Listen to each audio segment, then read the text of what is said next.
art's not logical. It should be emotional. I think it should be like genuine. I think you should do it for the intrinsic value of doing it, and do it because it helps you live a well-rounded life. And so taking away all that stuff of like, hey, it's not efficient or it doesn't make money, I just think, okay, that's fine. Like this realm's always going to get messed up, but I still want people to do art for the intrinsic joy of it and for the benefits. And I think it just gets more foggy now. Back then it was clear, like, here's a crayon, that's all we got. But now it's like all this other stuff, and I just still think like, for instance, we have cars, we have motorcycles. It's still good to walk. It's good for you to go out and walk. So I just want to make sure to do like even a small part in the next generations of like still wanting to do art, not for any logical reason other than it's fun to do it, or you should do it because it feels good. The way I usually start these things is that the purpose of this isn't to talk about the, you know, like the how to get into art or like how to become a better artist or any of that kind of stuff. It's more about the why of doing it, you know.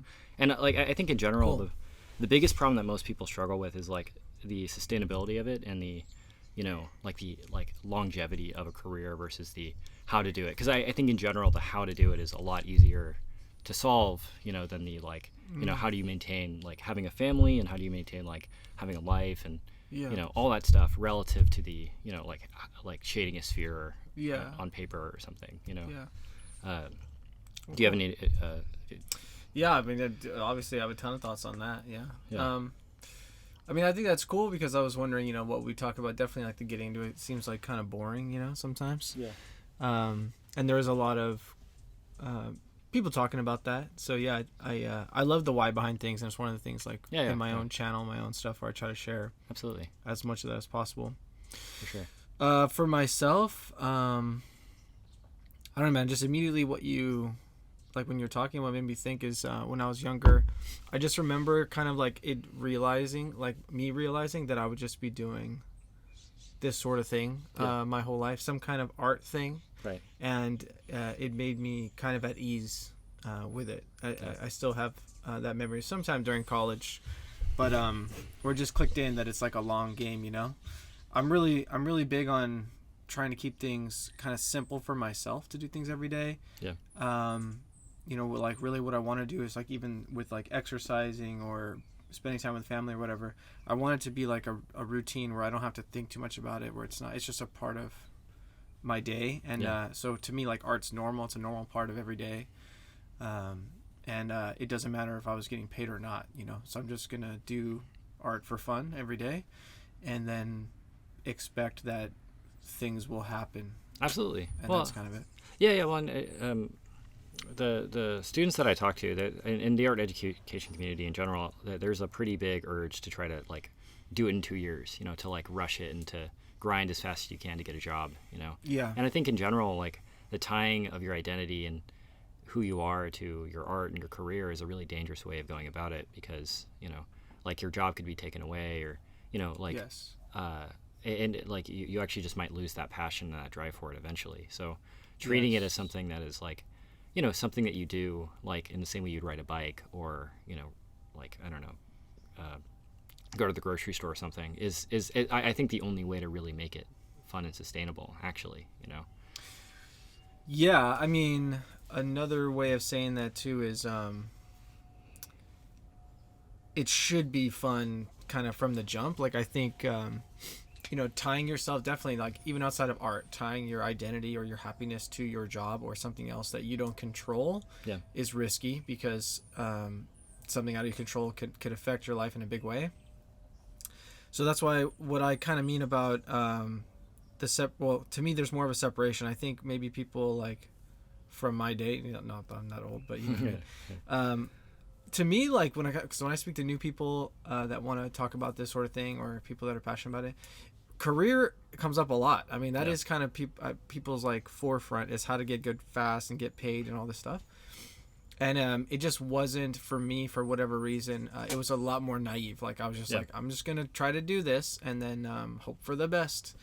And obviously I got a bunch of luck along the way, but like there's a difference. If everyone can be an artist, and that can be part of your self-identity, I think practicing art is healthy. So I think getting to a point where you can say like, yeah, I do art, for fun, or I am an artist, because really everyone is. It's just whether or not you practice. Right. And that's one of the things I love about the kind of art that I do for myself, is that it is just a one-man thing for fun. So you control everything. And at work, I collaborate, and you get things there that you don't get. Right. But say I lost my job, and say I had to go work somewhere else to pay for the family, like I would still do art at home. In my mind, I'm still an artist. Like it doesn't matter what I'm doing it for. Yeah. I almost think too that there's a flip that happened. Maybe it's always been that way, but that I try to give this cue to people too, that to me, what I want to get out of my career, out of my job, is to essentially be paid to continue to practice and do stuff. Like it's almost like a way of being sponsored to do art. So it's not like I'm working to then get the big job where I do something for somebody else. Yeah. It's that I'm going to do stuff for other people so that they pay me money so that I can live my life. But then instead of like flipping burgers, I'm being paid to do art. So I'm still using the software. I'm still like, thinking about it. So I think it just all feeds into the same thing where like I'm being paid to practice in a way. Absolutely. Well, I talk to a lot of people who are kind of like waiting for that stamp of approval from like a job, or, they're waiting for a stamp of approval from like an art director, or, or I guess in general, like other people to accept the title of artist, or creator or something. And I think in general, it's like, there's a quote from the Art Spirit that I repeat all the time. It's something like, be a master, whatever level that is. Like if you're a complete beginner, you can be a masterful beginner in the sense where you are very intentional with the way you create. You create for fun. It doesn't matter how good you are. It doesn't matter who enjoys it, who doesn't. In the same way that you could be a very good draftsman, where you might be making your stuff entirely for other people in a way that is like maybe self-destructive, or it's just not exactly what you'd want to be doing if given like complete reign over the way you spend your time. Hey guys, sorry to interrupt the episode. I wanted to take a second to talk to you guys about how to support me if you would like to support me. I have a mentorship I host on my Patreon. We essentially talk about your art and how to progress. I'm essentially like a creative consultant, just talking about finding your style and all that kind of stuff.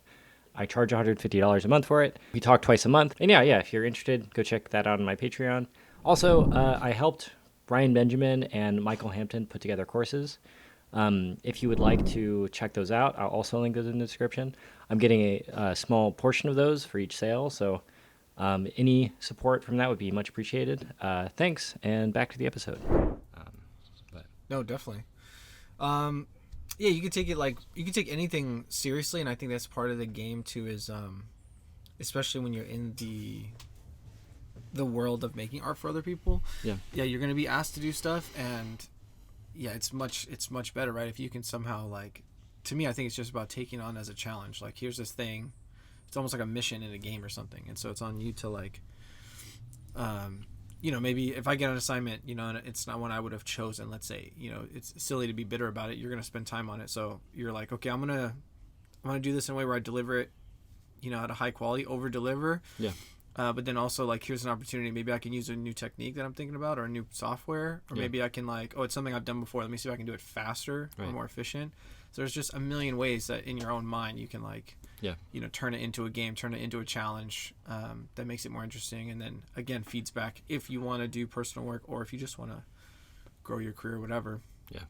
Well, and it seems like the more you're focused on just the trying to focus on getting a specific job or other people, it seems like you're less likely to love the moment-to-moment problem-solving aspect of what art making really is.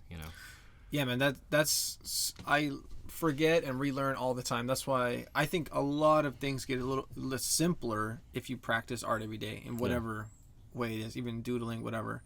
If you're just kind of exercising that muscle every day, it gets less in your head about it. Yeah. Especially us, dudes, I think we just overthink everything. So that's I forget what made me think that, but I don't know. With all this stuff, I feel like I am constantly learning, and I'm forgetting stuff all the time, where it feels like I learned a lesson 5 years ago. It's oh man, don't tie your identity to your art or social media following, And then, but I also talk to people about this too, where it's it is actually pretty human to want to be approved by other people, you know? Oh, for sure. And yeah. I think you can't exist in society without, like, to some degree trying to be approved by other people, because you won't be able to, like, take care of yourself or, you know, any of that kind of stuff. Yeah, no, for sure. I mean, there's also not just like monetarily. Like, I remember like, you know, it takes a long time to get to a level where, you know, I don't know, it takes a long time to get to a high level of anything. But in my first part of my my job, like one of the longest stints I was at my job, I remember it dawning on me that I went like years without like a positive affirmation. That's not the worst thing ever, but it just dawned on me, and I was like, man, it'd be great if someone was like, "You're a good nice job. Awesome, you know? Job, dude." Hell and I like remember it was like the first time someone said it. I think it might have been Oakley. You know Oakley, right? I've never met him, but okay, yeah. So yeah, I was working with Stephen Oakley, and I think one time he just came over and said, "Hey, man, it's nice, it's a cool alien you made." And I was like, "Oh my gosh, yeah." I haven't heard that for it's been years, so long. Yeah. So my lips were all cracked, like on the desert. Like, oh, thank you. Yeah, absolutely. Yeah. So that is important. But again, like, I was only doing. Not that you should do this. I'm not saying everyone has to do what I'm doing right now. At the time, though, I was focused on work. It was a lot. It was like really outside my comfort zone. So like the role I had was above, you know, where I was skill wise probably. Right. They just couldn't afford people better, so I was in this relationship, which is good. It forced me to grow, but it was stressful, and I was younger, so I didn't handle it like mentally that well. So it was like more anguish to do the work to grow, and so the joy wasn't there for like years, and I wasn't doing personal work. But nowadays, I do both, and you know, the job doesn't feel as hard anymore because it's been years and years. And now, like outside of work, I can do things for fun that take shorter amount of time. I can show it with my peer group, you know, people in my Discord, my family, my friends, or whatever, and they'll be like, "Hey, that's cool." And so you get these like little nuggets of like, because really for me, making art is to be shared. If I was on a desert island, I would still do art, but I do get a kick out of that. There's two parts. Like, it's almost like building a sandcastle, and then you go, "Hey, check this out," and someone's like, "Cool sandcastle," and you're like, "Thanks." You know, and that's like the other part of what I like. I like to make stuff for people to enjoy. So, so it's something I get more touches on now. Absolutely. In my personal work, because before it was like make a game for 3 or 4 years, and then you watch people on Twitch, and you're like, "Do they like it?" Yeah, maybe. It takes a long time. Right. Well, and you know, for everyone that I know that has a creative career, it seems like there's like a valley of shadow that everybody has to walk through. Of like, you know, you have no idea if you're going to be able to make money. You have no idea if the thing that you're doing has a future. And it seems like if you're able to get past that doubt and that, you know, and kind of just have faith in yourself and whatever your creative act is. Yeah. You know, and it's like it's there are absolutely moments where everyone feels like they, no matter how great they are or how established they are, feels like they're, you know, on the verge of complete failure, you know? Yeah.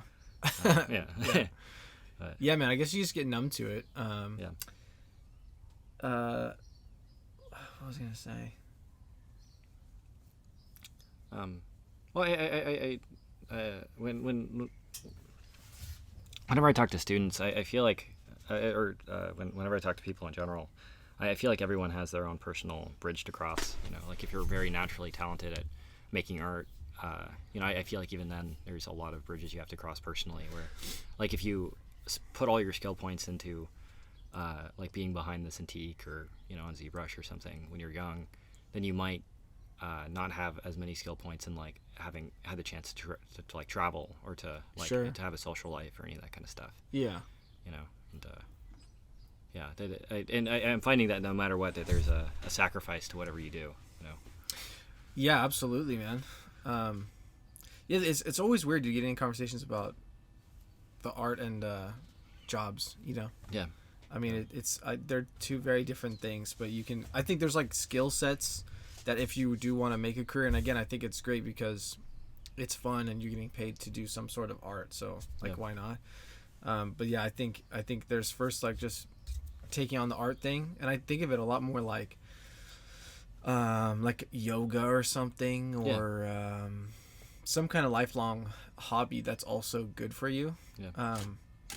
So I think it helps to not have an end goal, you know, of like I'm trying to get some kind of a job. But yeah, there's people out there that are super talented. Yeah.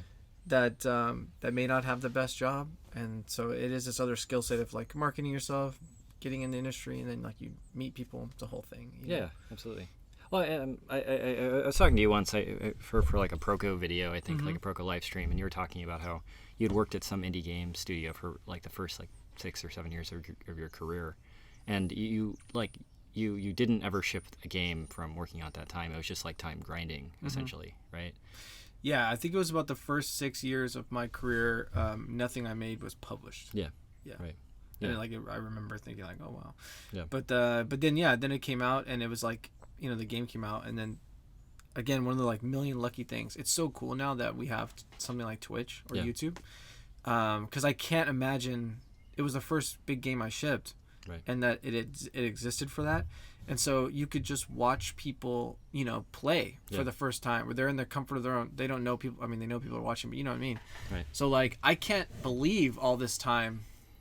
It would be like making movies for movie theaters and never being able to see your movie with an audience. Right. That's what it was like. Yeah. And so, after the first game shipped, and like you could just watch people stream, like we just got addicted to that. That's like one of the nice pleasures now. Amazing, so, yeah. So it is cool. But yeah, it was a grind in the beginning. It's always a grind. But it's okay. I don't know. I just try to like share that and encourage people to, hopefully you can do it in a way that is a bit easier, because I had the same kinds of expectations. Yeah. And obviously, like I said, you're making work for other people to enjoy. So if you go in years without that happening, and you're not working at the job that you thought you were gonna get or that you want, and all this stuff, it can feel like a grind. But I really think like the healthiest thing to do is like shift the mindset and think like, hey, I'm being paid to do this stuff. Let's practice. Let's take advantage. Yeah, let's try some stuff, meet some people. You can get so much more out of it absolutely than I did. So that's really like, even though I got some stuff out of it, but yeah, it's a lot more common. Most people's story is like, I started out in this weird ad agency, or whatever.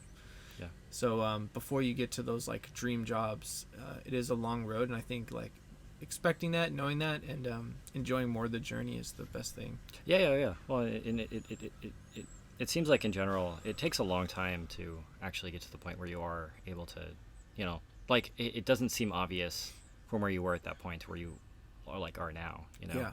And it's never a clear path or clear road to being, like a concept artist or a director or an actor. Exactly. Or anything. It's never a clear road. Yeah. Yeah, and it's like whenever I talk to people, it's like, there's like the shadow, like the valley of shadow, and all the doubt associated with all that stuff, and then just lots and lots of grinding and falling in love with the process as much as you possibly could, and that's the common thread throughout everyone I've ever talked to about this stuff. Like and it sounds corny, but like having faith in yourself, and gratitude. Yeah, is the corny thing. Yeah, but there is another way to do it too. I mean, I think I had blind, like naive faith. Yeah. So to me, again, I like making things super simple, and so I would tell myself like, look, I'm gonna do art no matter what. So I'm just gonna practice every day, and then and that's it. So it's almost like if you imagine everyone who wants to be a professional artist like starting in a race. Yeah. It's the ones that kept running for like, hours or days or whatever. And they're the ones at the end. They're the ones that are going to get the jobs. They got good enough, but also they're the only ones left. They're the only ones this far down the line. Yeah. And so, yeah, it could be like just you keep going because you're like, I can do it. Or it's just, like I say, I'm never going to stop. Yeah. So it's either going to happen now, or I even told myself, like, if I got a pro job when I'm 40 or 50, that's still mission accomplished. Yeah, absolutely. So, like, it's not a race. I'm just going to do this no matter what. So yeah, there's just like a blind stubbornness that helped too. I feel like in some ways it's much easier to become a professional artist or like a professional creative person in general, and it's much, much harder. And I think it's mainly because of social media. Like both scenarios are because of social media, where it's a lot easier to compare yourself to other people than it was, in the 80s or 90s or something. Yeah. And it's like your like status or whatever you want to. I think it's all arbitrary and nonsense, but you can easily look at somebody with more followers and like use that as a metric for someone being a better person or better artist or whoever than you because they have more approval. Yeah. And it's tricky because there is actual like benefits to that. Yeah. So yeah, it's trippy, and I often think like I'm glad I didn't have this exact scenario like 10 or 20 years ago. Right. It probably would have mind effed me more, but I'm pretty bad at social media. Yeah. And anytime I start to think seriously about getting better at it, I think like I should just leave that. I should just not put that in my brain. You know, I kind of like that I don't think first about like how to be good at that. But yeah, if I was younger, like I say, it has some real benefits. I do YouTube stuff. That is my social media. Yeah. So I guess I do think that stuff, but to me, like that's one that makes sense. Like the Instagrams and the Twitters. Yeah, it's hard. I don't do as much. Yeah, absolutely. Well, and with the feedback being so immediate as well, you know, it's like you might put a week or 2 weeks into something, and pour your heart and soul into it. It actually might be good, and it might get 10 likes on Instagram or something. Which is like, I don't know. I don't care who you are. I think if you put a lot of effort into something and no one appreciates it, it feels bad, you know. For sure. And I do think another thing I do is I use it kind of like almost like polling data or whatever. Like I think it's good data. So I'm like, oh, okay, this one didn't do as good as this other one. That's interesting. I try to think about it, and then maybe that'll affect my next one. So yeah, that is like a fun thing about it in a way. It's again a mind shift. A mind shift is like, if this one didn't do as good, why is that? I think that's interesting. Yeah. One, I feel like it always comes down to the gamification of it. Yeah. You know, like if you can start gamifying stats on Instagram and being like, okay, this got more saves or more comments or something. Exactly. And like, how do I make that happen more often? That, you know, that's a much easier problem to solve than like, oh man, like, no one likes me. You know, what do I do about that? Yeah, exactly. Like, I try to gamify life, dude. Yeah. Right. And I think that's a good distinction. It's like, you don't want your art to be too tied up in your self-worth. Yeah, for sure. And I mean, for me in general, I think it's like, I think the biggest resource that I have isn't like money or time even. I think it's like that attention to be able to just focus on problem solving. You know? And like to do it efficiently and effectively, where I'm focused on actually solving the problem versus some other thing my brain might be thinking about, you know. Yes, it is hard to stay on the task. Yeah, for sure. That is the trick of it. Like you say, the actual like butt in the chair for a long time. That's like, I don't know. Again, daily practice, dude. It makes it less weird. It's just like, oh yeah, I sit down, because like getting into it is a thing. Right. People struggle with.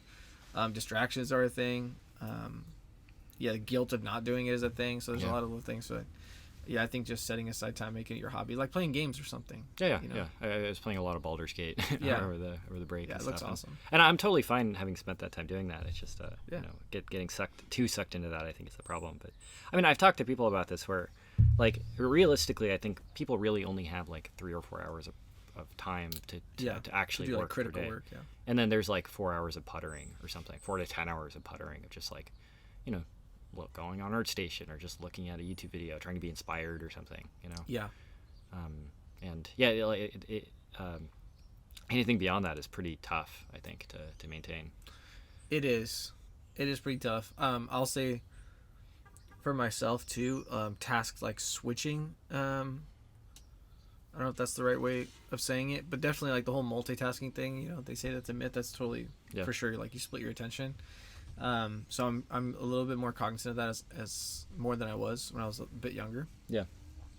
But yeah, like during the day I'm doing one thing, and then at night it's another thing. And sometimes, I mean, a lot of times I have multiple projects, so I can kind of pick what I want to do. Yeah. And that definitely gives me energy. It's like, you know, 1 or 2 hours on one thing, but then I can do 1 or 2 hours on a completely different thing. Yeah. And it feels like more energizing. Is like, different things.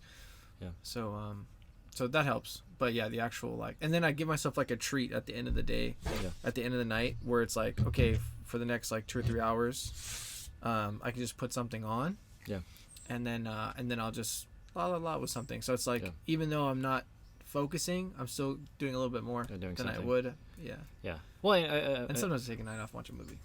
Yeah, absolutely. And I like those, you know, like the breaks and all that kind of stuff. You know, I think that's actually the purpose to like living, you know, is to spend time with friends and family and stuff, and can't be grinding all the time. And I also think that, you know, it's very rare. I don't think you ever will meet somebody who's like a complete master of their own brain, you know.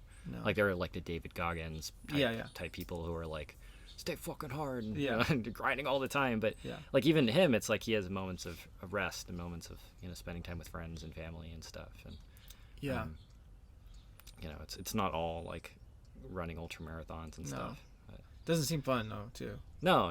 Yeah, it's Yeah, it's weird. I don't know. Again, with all this stuff, it's strange to talk about it and strange to try and confront it because, like your career, I would suspect you'd be able to chalk it up to just like, you know, years of you doing exactly that, like puttering and practicing, and then it turned into something that you never would have expected from the very start, and it's going to keep turning into something different over time. Like, yeah, I'd be curious what your thoughts are on like AI and stuff. Yeah. Yeah, I mean, it's super weird and confusing sometimes. I don't know. It's definitely like the future's always been impossible to predict, but it's felt like predictable, if that makes sense. Yeah. You know, we've always been like, you know, it's probably going to happen in 5 or 10 years, and then you say something which ends up being wrong. But now I don't even feel confident like predicting the future. Yeah. It might just be like where I'm at with my age too in my career. But as you mentioned right now, I've been like, I will do art stubbornly. Things will work out. And so that's what I'm contributing is like I'm just doing stuff and just following my interest really. It's not that hard. It's not like I'm like a doctor researching the latest medicine. Like I just actually am interested. And then with my job things come up. So there's that. What I'm putting into it is just like that energy. But then, you know, like ZBrush coming out, high poly modeling, Unreal Engine getting better. You know, hardware getting better, GPUs getting better. This happened without me. Everything got cooler, and I just kept riding it. Like, wow, you know, rendering got faster. Everything's getting better. Substance Painter comes out. It's awesome. You know, and that's all like not me. So I'm just kind of riding that wave, and it would have been impossible to predict anything. And now working from home, sick. But you know, a crazy pandemic had to happen. So yeah. Anyways, you can't predict the future, and when it comes to AI, I have no idea. But when people ask me, every now and again, I get a question of like, "Hey, I'm thinking of, I'm a young person, or I'm going to switch careers, and I'm thinking about committing to this. But like, should I commit to this? Because what if AI takes my job?" I just say, yeah, go ahead. Because again, my formula is follow your interest, and you know, practice a skill or a craft that you can get really good at, and then just kind of have faith that there's going to be someone who will pay you for that. And so I still believe that. So even if AI, I don't know what AI is going to do, but I just wholeheartedly believe there's always going to be a market for anything, dude. Yeah, making stuff, Yeah, so sometimes I think, and again, impossible to predict. The 2D guys, definitely I feel it, because like straight up, like I use some AI stuff to like finish stuff, ID generate, but I also hire concept artists still to help me with my personal projects. So I see both sides of it. You know, I prefer the AI that like, you know, like collaborates more, like a tool that you can steer, and that, you know, isn't like, if there's an influence, let's say the AI isn't like 100% influence where you like typed in text and then it generates an image. Like I like the ones that can mix and do variations and finish and all this stuff. But then obviously I still like working with concept artists, so we'll see like where all that goes.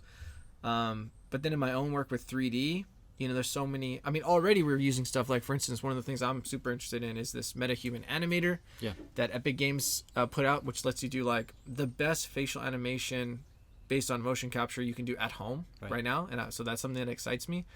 And that uses machine learning, which is AI. You know? So there's lots of uses now, and I can see lots more. Like another thing that I'm pretty interested in is, right now people think, what if AI makes the character, or what if AI makes the animation, or something like that? And I don't know, but right now what AI is doing is these fancy denoising things, and that is more believable to think that can get fast enough to happen, where I can imagine playing games where it's not that what we're doing now is we're rendering everything, you know, 30, 60 times a second. So we have to fake everything, like the lighting, everything, right? To do so fast that you can play the game.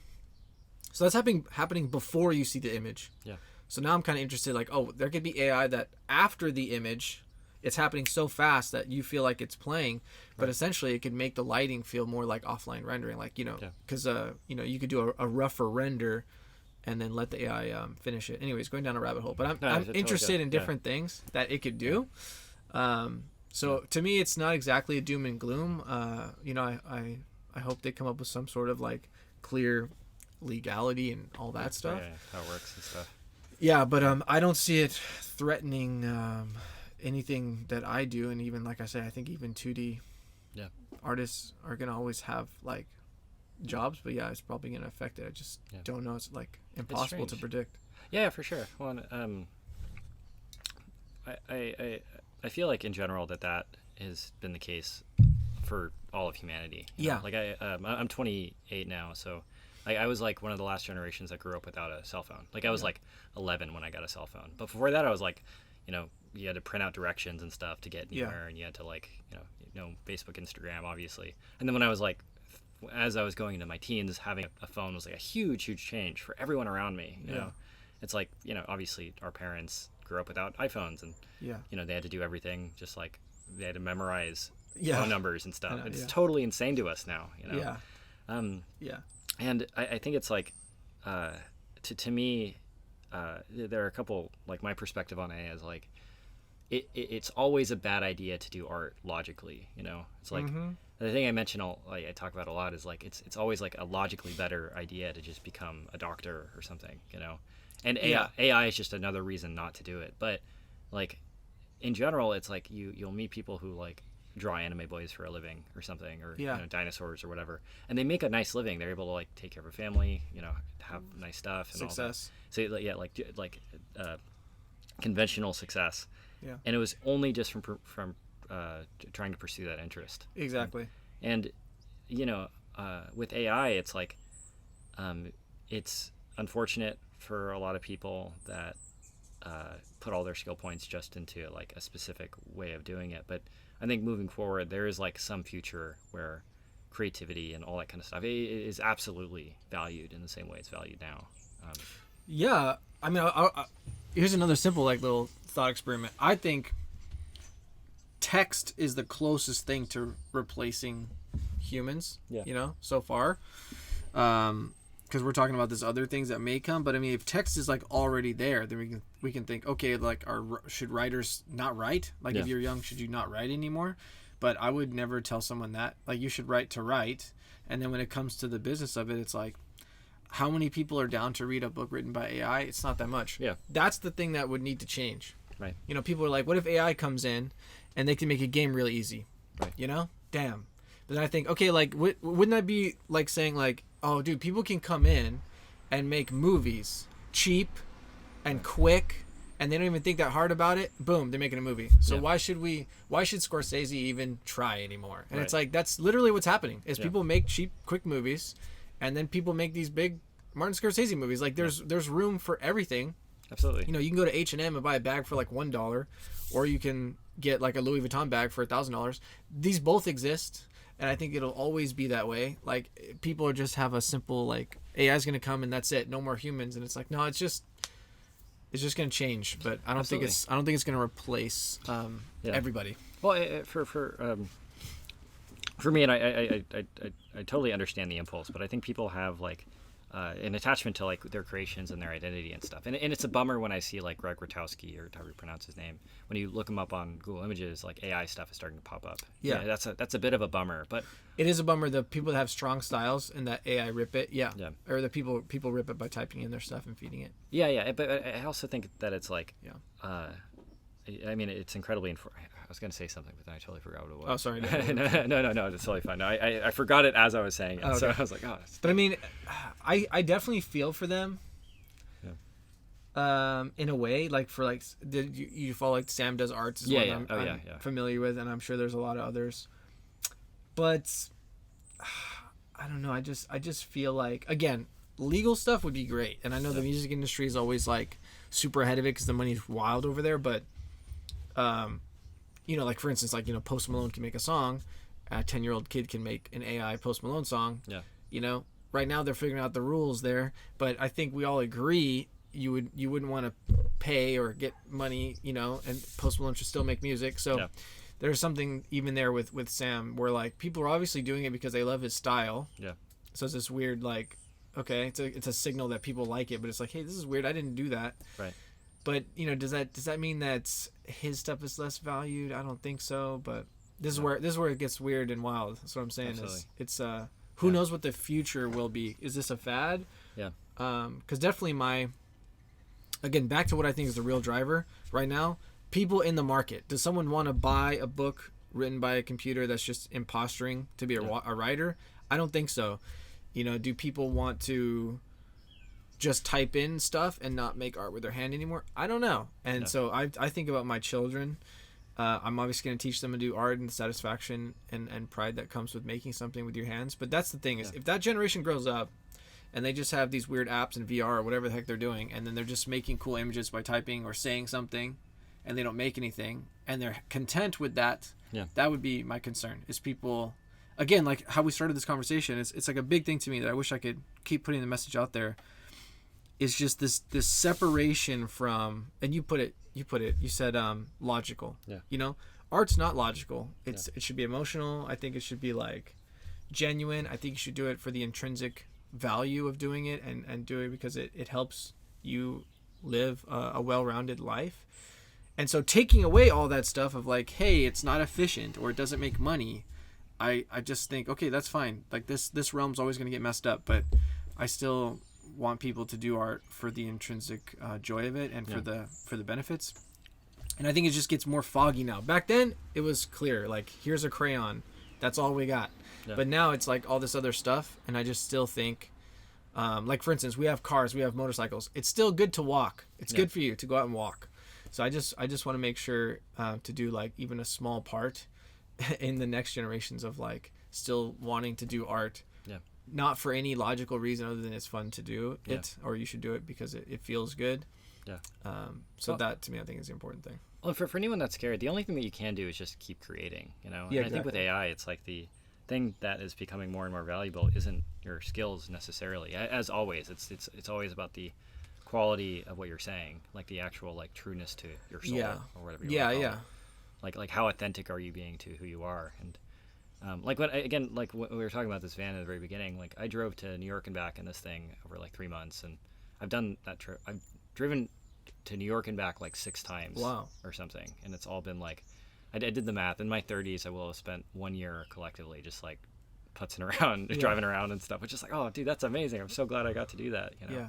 And I think if I had went all in on just like, and it's somebody else's path. I'm not judging people that do this, but somebody who went all in on just like drawing or something. It's like, I don't think I would have wanted to do that. That would have been different to like my soul, like what I want to personally do, what like the urges are for what I want to do with my life, you know?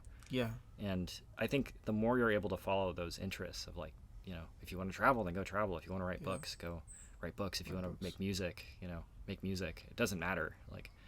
I'm a giant fan of Mark Rebier, you know, the DJ guy, if you're familiar with him. Yes, I am. Yeah, and like he just like started making music in his apartment, doing live streams, and he's become this. Like I don't actively like ever listen to his music, but I'll watch his streams and I'm like, this is amazing. This is, you know, it's not like great music that you'll like hear at a club or like a shopping, like where you're at the mall or something, but it's still like great art, I think, you know? And there's something special about it. And I think that's another good example of someone who's like making this unique weird thing work. And I think that's the hugest benefit.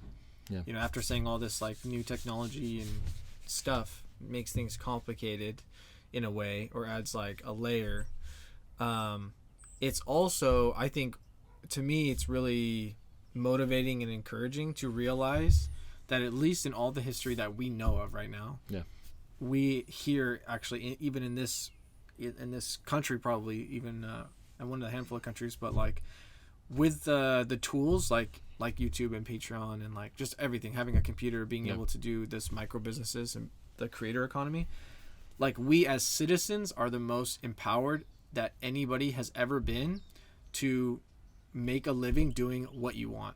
I mean, it's never been like that. It's nuts, right? It's crazy. Totally like crazy. you used to be like, okay, I guess I could blacksmith. That seems better than being a farmer. All right, I'll do that. Now it's like, maybe you want to just make music in front of people with this specific keyboard and pad that you like, or whatever, in his case. Or, you know, and think about, we say art, it's almost like a disservice, you know, that I'm even here and you've had people here that like, we're so different. Like I know you've Scott Flanders here and a lot of different people. We do completely different things. We use different tools. We make different subjects in different ways. It's a huge variety. So it like whatever you end up wanting to do, I think that's one of the most interesting things is like, if first it is hard to find that thing, you know, you found your your like kind of desire to travel and have new experiences and stuff grow that way, which I think is great. But and it was easy for me. Like I was like, yeah, I just want to do art, I guess. Yeah. And I like computers, so it does that. Right. But yeah, like people like my wife and stuff, you say like, what would you want to do if, if money was no thing, and she'd be like, I don't know. Yeah. A lot of people, it's hard to find that. So that's kind of the first thing. But if you do find that, that's what's so cool. It's like, wow, you could figure out a way to support yourself and live like a reasonable life. Most likely, if you stuck with it and take advantage of the tools, and things are always changing, but absolutely, that's so great. Yeah. Well, a question that I ask everybody on the podcast is, would you be doing the same exact thing you're doing right now if you had $1 billion? Mm-hmm. And the purpose of it is not like, go buy jet skis or which businesses would you start? Because like $1 billion is probably enough to be like the most successful person in your social group. You have like all the external validation you'd ever want to have. Like, what do you do? Like, how do you spend your time? And it's like, if the answer to that question is like, oh, I would go like become an interpretive dancer, that's what you should fucking do. Like, it doesn't matter, Yeah. And I think I think we've talked about it a lot before, but the like detaching yourself from external motivation as much as you possibly can is the way that thing starts to manifest itself in you. Yeah. And you're like actually authentic about it. Yeah. And I think, but that is the trick of it is supporting yourself to be able to do that, or getting the support, and continually like lifting that up, because oftentimes, right, if you can't support that, it's like, okay, well, I need to go over here to support my life, and then the attention goes away from this thing, and then if you get it tangled up in like, oh, now the thing is how I make money, so I'll just make that one and the same, but it's like, well, that person's telling you what to do, so you're not getting that satisfaction, so it's almost like corrupting this thing. So I think it's always important to keep sight of like, it is this like thing that you're wafting up, you're trying to keep. Absolutely. Well, as you're finding it too, like, again, I think it goes back to the Valley of Shadow thing, to where you might be working as like a like at a restaurant, like trying to flip burgers, or a waiter, at a grocery store or something, and it might not seem like it's happening at all, but if you're able to push through that, like, something is going to happen. Again, you would never be able to predict what it is, but it is something. Like the craziest stuff, like you hear about people, like one moment they were like, they were flipping burgers or being, baristas at Starbucks, and I'm pretty sure that Post Malone worked at Popeyes for a couple years or something, and it's like, and then he was living in that YouTuber, like Minecraft or YouTuber's like closet or something, and then he released what Stoney was sick. Yeah. He released his first album, and overnight he became one of the biggest musicians in the world. And it's like, but if he didn't have that patience to just go and make stuff and be kind of, like lame and weird living at his friend's house, then he never would have been able to like be the person that he is today. No, exactly. Yeah, I think he made White Iverson. Yeah. And then it went viral on Spotify or SoundCloud. Yeah, that's cool. I love stories like that. Yeah. Is another one that I think is great, that works for me. One of my favorite.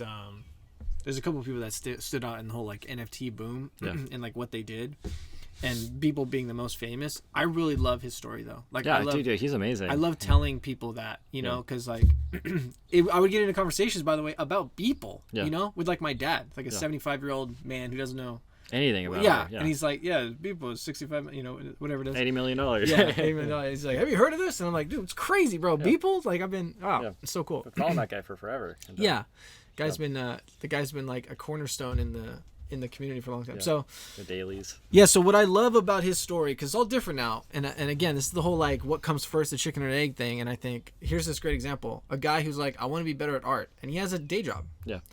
And then so he's like, I'm just gonna commit to this, doing a piece of art every day, and then he does for free. Yeah. He's not getting paid for like a decade. And then later, this thing that nobody could ever predict happens. He takes advantage, makes tens of millions of dollars. Yeah. So he didn't do it for the money, and he stayed true to himself. He did it to grow and for the intrinsic benefits. And then this thing comes along, and he figures out this genius way of playing the game perfectly. Navigating and then now he's rich. But did he do it to be rich? No. I think it's this great story of like you know, it's also the story that will never be topped. Yeah. But here is this Maybe. perfect, like, I don't know, $80 million, bro. I mean, he's like literally, when you rank him from artists, he's like above like Van Gogh and stuff. You know what I mean? Yeah. Like, it's one of the most successful artists of all time. I think he might be more wealthy than some actual film directors. Yeah. Oh yeah, for sure. Well, and the strange thing about that is like, you know, it's like no one could have predicted it, but in the moment it made total sense. But then everyone else who tried to copy him did it the same but lamer. Lamer. I mean, they didn't have that 10 years of backlog of work. Yeah. I did like some other artists I follow, like Cornelius and stuff, where they got to sell art that was dope they made before for free again. Yeah. But there was no market for it. And all of a sudden, here's this market. Now he's getting paid this like real life-changing money for something he did, 10 years ago. So I thought that was great. But anyways, it's crazy how Beeple's story is so awesome and simplistic. It's almost like a fairy tale. It's like it's like Jack and the Beanstalk, how perfect it all sets up for I think where the motivation should come from, the practice, the values, and then at the end, I'm like, hey, maybe we can monetize this somehow. Yeah. Well, the part of the $1 billion question that I ask people is like often people say like, oh, I would like buy a house and retire my parents and I would just like do art all the time, which takes way less than $1 billion, you know? Yeah. And I think often like people's dreams could be accomplished with way less than definitely like almost nothing almost, you know? And when you think about it, it's like it's not the money at all, it's the time and the bravery to go and do it, you know? Yeah. For people it's like I want to be an artist, I'm going to do that, you know? And that decision to do it, I think, is actually in a lot of ways the thing that like that's the thing that made him an artist, you know? It is. There's a weird thing. I mean, I guess I'll speak for myself. There was a weird thing of just even saying like I'm an artist, and I just put too much value on that, I guess, in this concept. So nowadays I try to like take that away and not make it so a thing. But it did seem like crossing a threshold to say like I am an artist or whatever. Especially if you don't practice or you feel like you're not working towards that, you're like, am I though? Yeah. But yeah, like I said, I think it's better to think everyone's an artist. It's just whether or not you practice art or whatever. Yeah. It's strange. And I was reading Rick Rubin's book, The Creative Act, and he's talking about, and I really admire him. It's like, if you choose to drive home from the grocery store differently, that's art. It's like the creative, like being creative, can manifest itself in so many different ways, and like they're a masterful plumber. Hi. Hey, how's it going? My in-laws. Oh, I can cut that out. But yeah, it's like, there are people that are better plumbers or electricians than we will ever be, like technical artists, Absolutely. And they're like if you were to learn plumbing and then watch them do it, they would be like amazing, like in the same way like Kim Jong-gi is amazing. And I don't know, it's strange. It's strange like acknowledging that, like definitely. There's like artists out there doing real jobs and doing way better than us. Yeah, for sure. Right. Well, and I don't know. It's, again, I think it's like we're lucky specifically because the things that we're interested in, just based on us like being like young men in America and Southern California, or like play video games and stuff. And it's like there are people who grew up and their interest was like, bowling or whatever. And it's a perfectly valid thing to have. It's just, and I think it's like almost unpredictable. I don't know. I've talked about this a lot, but I don't know if I believe in the idea of free will in a sense. I don't. Well, I think we have like effective free will, to where it's like if we both decided right now to fly to Dubai, we could, if we could with the, but we wouldn't, We wouldn't. But,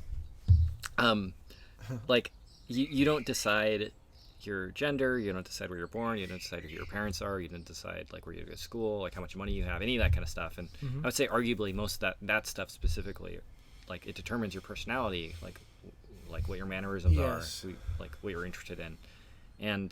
But also then if you didn't make any of those decisions and that led to your outlook and influence like your future decisions, then are you even making those decisions, or is everything a chain reaction of decisions you didn't make? Well, I think it's mostly not decisions you made. Exactly. Yeah. Like I don't know. Like I used to feel guilty about like, I played like 50 hours of Baldur's Gate or something over the past 2 months, and it's like, is that not too bad? It's not too bad, but it's not too bad. It could be worse. It could be way worse.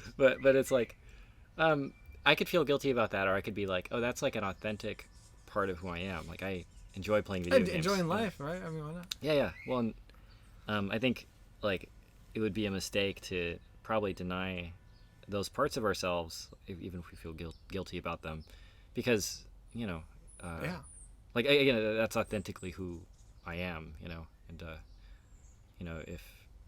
if it's trying to live in line with what I'd be doing if I had $1 billion, as much as I possibly can, and if I had $1 billion, I'd still probably play Baldur's Gate. Yeah, definitely. It would be super sick. And yeah, awesome, I'd play more if I had a bunch of money. Yeah, absolutely. Yeah. I sometimes I think like I'm gonna play Red Dead. What is it, 2? Yeah. The one that came out like 5 years ago. Yeah. I was like, yeah, in a retirement home, I'm gonna play. Yeah. I didn't get have down 20 years of games lined up. I was like, I know that's gonna be one where I just want to be in it all the time, so I didn't get it. But yeah, well, and it's strange that it's kind of a weird part about being a person is like how hard you work doesn't necessarily mean that you're gonna get the most amount of like fame or accolades or anything. It's no, definitely not. And I obviously I don't think that's the point, but I think it's one of those things where, like, if you're doing it purely for the, like, there are moments of your art practice that are pretty painful, in terms of like, it's you love it, but it's like the finding reference and it's like trying to texture stuff and all that kind of stuff. Like there are tedious moments, but it's stuff that you would keep doing even if you had $1 billion. It's not like you would stop paying people. Like you would never. It's not like you would never open ZBrush again if you could pay someone else to do it for you. No, yeah. You would just do it maybe at like a larger scale or something. Yeah. Try to make little movies or something. Yeah. And then if I had $1 billion like disposable income, I'd probably try to make a game. Yeah. I just don't want to do it. I just don't daydream about that. I daydream about like little movies and shorts and stuff because the game industry's crazy, Yeah, it's nuts. Being in it for a long time, I'm like, damn, it would be cool, but it's like, it's pretty nuts that anything ever gets made. Yeah, like when you think exactly. About it. It's weird. It's so crazy. And it costs a lot. People don't, like to actually get people that can make the game you want to make. Yeah. Yeah. I mean, tens of millions of dollars, I would assume, is on the low end. Yeah. Well, and the money put into it doesn't guarantee that it's. No. Yeah. Exactly. it's actually that's one of the things. Games are crazy business. Yeah. They, you spend like $70 or $100 million, and they either make a bunch of money or they lose it. All of it. Yeah, right? You don't make any money, so you lose tens of millions of dollars or more. Yeah. Or you like 4 or 5 extra money. Or like in some cases like 40 or like 100x or something. Yeah. Yeah. Exactly. Like, yeah. Exactly. Yeah. I was reading somewhere that in World of Warcraft, one of the mounts that they added as like a cosmetic item made more money than all of StarCraft. Yeah. Which is StarCraft like, 2. Which is like. And StarCraft 2 is a great example of anyone that's familiar with that. If they don't, then okay, but. I experienced that game, so in my head it's lodged in here as the perfect example of what we're talking about. The like Venn diagram of art and commerce with games is StarCraft 2 just doesn't make sense from a commercial point of view. But dude, as a player, it was great. It's like it is like art. Like you get it, and like they've made every character 3 different times. There's like the super amazing Hollywood cinematic stuff that was great, which again you would cut today. Right. And then there was the real time stuff. They did real time, like because they're these little like army units, but they did like a middle one for them to do real time cutscenes. Yeah. And then then the actual like battle, everything looks so sick, and then you can do replays and yada yada yada. Right. And it was a high skill gap or skill ceiling, and there was like a learning curve, so it was like difficult. Anyways, I say all that to say like I can definitely see why now the market's figured out games like Fortnite or something are the most like bang for your buck. Right. I mean, an Epic, the people that make Fortnite, they made like Gears of War, another one that's like our project. A lot goes in there to make that, and now it's like, oh, you could just make this. Oh, okay. Yeah. Yeah, well, it's a strange thing, like the intersection of commerce and art, and I think often they don't, they correlate against each other. They work against each other. Yeah, definitely. And I think that's the tough thing about, from what I can tell, working in games, is that there is actual like there's stakes on the line. There's people with like investors who they're putting up real money, and like real money being like $100 million or something. Yeah, and trying to deliver on that can be like one of the most stressful moments of somebody's life, trying to make something good enough to where it like resonates with players and people enough to, to try and generate the $200-300 million it takes to actually keep it sustainable. Yeah, and you do have to be careful with that. I do think like the higher ups probably feel it more. Like at least for me, I'm pretty just trying to stay in my zone, do a good job with characters and influence it the way I can with that. But I think what's an interesting difference between the VFX industry and the game industry is like if I work on a game, I do have an office job that I go to for 3 years. So there's like a more guaranteed thing where the VFX stuff is a little bit more gig. It's a little bit more contractors. There are some in-studio people, but not that many. Yeah. And so you float around a lot. But here it's like, even if a game didn't make money, and I worked on at least one, I was working on it for like 4 or 5 years. Yeah. And I went in there with the same people. So like, I had like a stable job, stable life. And so on the one hand, you could think, hey, all this time and then there wasn't a profit or you didn't get a bonus or something like that. And it wasn't like critically a success. It wasn't what you were shooting for. Yeah. But on the other hand, for 4 years, I got paid to do this, to 3D model. And then and I met people and I had fun. Yeah. And so what's more important, that like week it came out or the 3 or 4 years you're working on it? Yeah.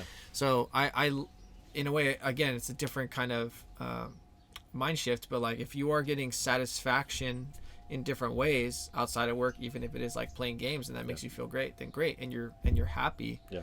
Then that's what it is. Because again, we kind of complicate things.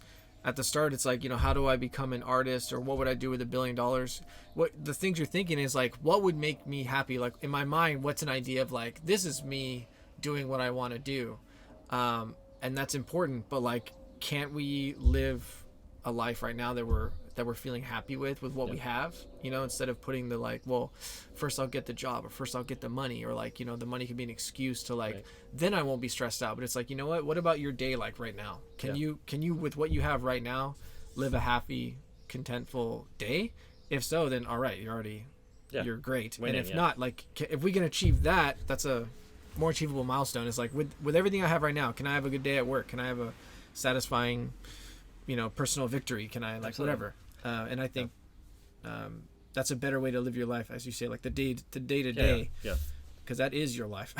Absolutely. Yeah. Well, I've talked to a lot of people about mindfulness and trying to be in the moment as much as possible. And it seems like, the more you're focused on those outer goals, you actually might be more likely to achieve them, but you're actually just less there. You're like less in the moment. Exactly. Less in the moment. So you got to be careful with that. It can be a distraction that feels good. Yeah, definitely. And I think the thing I believe about like failure and creative projects and all that kind of stuff is there's always a way of reframing it to having it actually be a positive experience. Yeah. Like if you base everything off your life of like, if I don't do this, then if I don't make X amount of money, or if I don't get this job, then I'm a failure. You're most likely going to be a failure. Whereas if you're like, oh, I got to spend time with my family, I got to do art today, I got to like learn something about ZBrush or about like how to draw a comic book or something, you're a lot more likely to actually be a success. And carrying that, and you're actually a lot more likely to be able to carry that momentum and not burn out throughout your entire life. Absolutely. And I think that like level of I guess humility takes some I think it takes practice for young people especially. I think it's tough because people want to prove themselves. They're insecure. I'm for sure insecure, and it's like that in the past when that desire to like try to get other people's approval led to like me spending my time and thinking about stuff in the wrong way. Yeah, absolutely.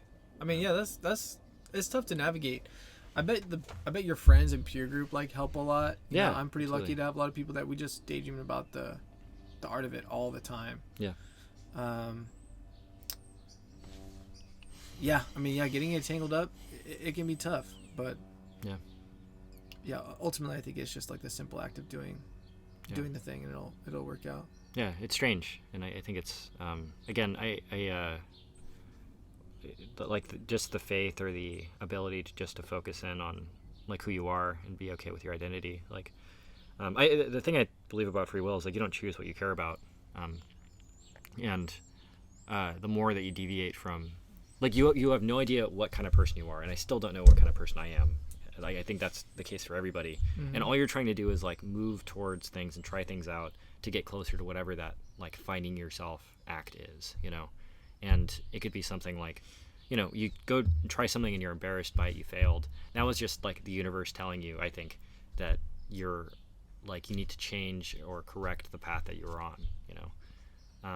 I was talking to a friend about it, and he was saying that the work isn't the actual like tedious stuff. The work is actually finding something that you care about enough to wake up every day and do with like your head held high, you know. Because yeah, it's like whether it be painting or directing movies or whatever. And, yeah. Yeah. I mean, even more so, like, don't you think? Because this is another tricky area, a little bit more like focused in. I'll often realize that I'm giving someone advice about the subject that they're doing or how they're doing it or why they're doing it, you know. Right. That like it can creep in without you even knowing that, like, I want to be a painter. Right. The idea of being a painter and painting every day makes me think like I'll probably be happy doing that. How do I become a painter? Okay, I gotta paint these things, and then I need people's attention. Okay, what are other people doing? They're doing this. Okay, he's pretty good. Okay, I should learn how to do that. All of a sudden, you are sitting down to do something that you don't want to do. Yeah. You think you're doing something that you have to do to get what you want. So you already fucked yourself. Yeah. Like, and again, this is the simplest thing to say and the hardest thing to do. Yeah. Which is to actually do art that you want to do. Yeah. Because you know, people sit down and go, damn, what? But once I started writing things down, collecting images, inspiration, having an idea thing, you know, like a library to just have ideas and write notes and stuff. Now I've got too many ideas I want to do. But before it used to be, you know, you just continually distract yourself, and when it actually comes down to it, you sit down at the blank thing and you go, well, what's even worth doing anymore, you know? Yeah. Right. And so it does help to like get those things out of your head. So that would be my piece of advice. But other than that, yeah, I mean, don't do what you think you're supposed to do. Don't do what other people do. And again, simple to say, but hard to do, because painting is like, you can do anything. And there's some people that paint fruit and it's so good. Or China. I've seen some paintings of like China. Yeah. China, like, you know, plates and stuff. And I was just like, damn, that's the sickest painting I've ever seen. Yeah.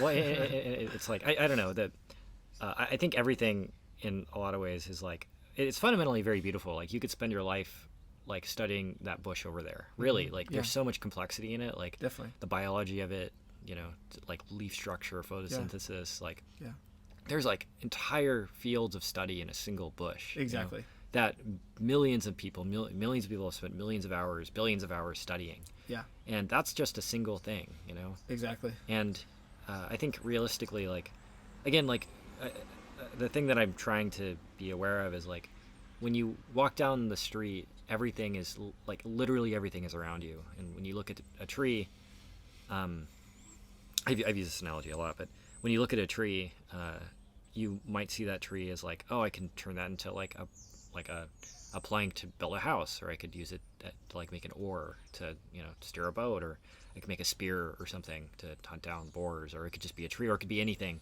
that I'm not thinking of. And every single person will see that tree as a potential different thing, you know, that it could be. Like, somebody will do a spear and you'll do an oar, and it'll lead down completely different paths. But you know, and I think that's how we go about our lives, except without not just trees. It's literally everything, you know? It's like, and eventually you have to make a decision about whatever a thing is, because if you don't, then you're like paralyzed by indecision, you know? Yeah. Like, your ZBrush basic sphere could be like a million things. Everything, right? It could be literally everything, you know? Yeah, definitely. And just based off your own personal interests, you know, it's like robots and characters and all that kind of stuff, you know? It's a great little analogy in my world too, and I think you hit the nail on the head with one of the moments that people do get paralyzed by analysis paralysis or whatever, right? By the amount of things it could be. And again, one of the things that you get from doing daily practice is, I think there's kind of a muscle or like a technique, like a way of thinking, that you actually don't get that much practice with after you're a little bit older, which is like listening to that inner voice and like realizing like, oh, well, I want to do that, and going with that whim. Yeah. Because in the normal, like once you get to like middle school, high school, and like normal jobs and all that stuff, you're just doing what people tell you to do all the time. Yeah. You know, you're just like, this is how you get an A, right? You know, and then follow steps. And you know that when people will ask me like, how do I get a job in games, and they're expecting like, well, you go to this college and you get this degree and then you go, you know what I mean, because that's how you do the other things.